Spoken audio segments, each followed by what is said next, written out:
নমস্কাৰ বন্ধুসকল। আজি ভাবিলোঁ বহুদিন হাঁহ মাংস খোৱা নাই। আজি যিহেতু দেওবাৰ, ভাবিলোঁ অকণমান হাঁহ মাংস খাওঁ।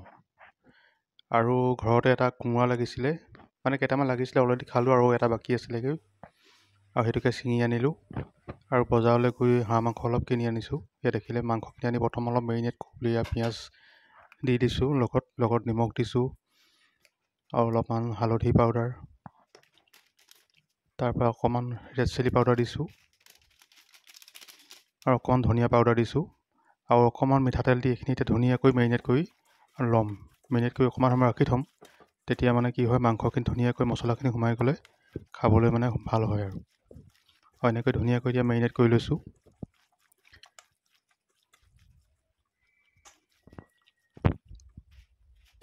আৰু এইখিনি এতিয়া প্ৰায় আধা ঘণ্টা সময় এনেকৈ মেৰিনেট কৰি ৰাখি থ'ম।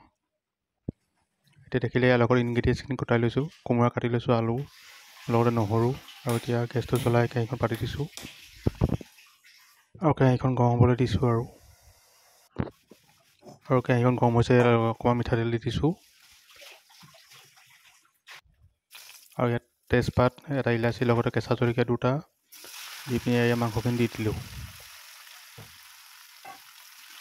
মাংসখিনি দি অলপমান সময় লৰাই আছোঁ এনেকৈ। আৰু আজি বতৰটো যিহেতু ডাৱৰীয়া, আজি হাঁহ মাংস খোৱাই বতৰ। আৰু এনেকৈ ধুনীয়াকৈ লৰাই আছোঁ আৰু লৰাই ঢাকি দিছোঁ। দেখিছেনে, প্ৰায় 10 মিনিট হৈ গ'ল, কি ধুনীয়াকৈ মাংস তেল ওলাই আহিছে। পিঁয়াজখিনি অলমষ্ট গলিছে আৰু এতিয়া দি দিছোঁ কাটি থোৱা কোমোৰা, আলু কিপিচ দি দিলোঁ। আলু বেছি দিয়া নাই, মাত্ৰ এটা দিছোঁ। আৰু এনেকৈ ধুনীয়াকৈ এতিয়া লৰাই আছোঁ। আৰু হাঁহ কোমোৰা সকলোৱে প্ৰিয়, কেৱল মোৰ বুলি নহয় বাৰু। হাঁহ কোমোৰাৰ আঞ্জাখন সকলোৱে খুবেই ভাল পায় খায়।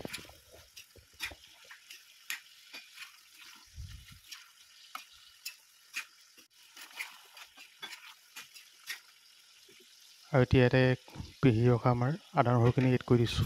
আদা নহৰুখিনি কিছুমান তেলতে দিয়ে, সকলোৱে নিজস্ব চইচ। মই কিন্তু পিছতহে দি ভাল পাওঁ খাবলৈ। আৰু এনেকৈ প্ৰায় ঢাকি থৈছোঁ। আৰু দেখিছেনে, কোমোৰাখিনি অলমষ্ট সিজিছে। আৰু এতিয়া ইয়াত অকণমান গৰম পানী এড কৰি দিব লাগিব।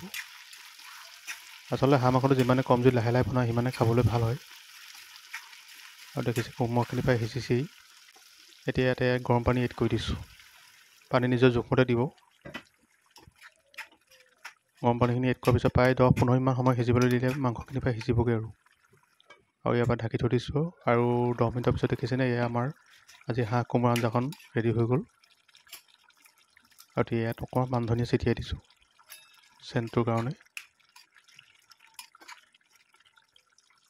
আৰু ফাইনেলি আমাৰ এই হাঁহ কোমোৰা আঞ্জাখন ৰেডি। আৰু এয়া পৰিৱেশন কৰিবলৈ লোৱা হৈছে। আৰু মিছেছে আজি বনাইছিলে, এয়া বৰা চাউল চেয়া দিছিলে, আৰু লগতে এয়া মাংস অলপ লৈ লৈছোঁ। আৰু এনেকৈ আজি দেওবাৰ আমাৰ ভাত সাজ ৰেডি হৈ গ'ল। আৰু সকলোলৈ ধন্যবাদ থাকিল।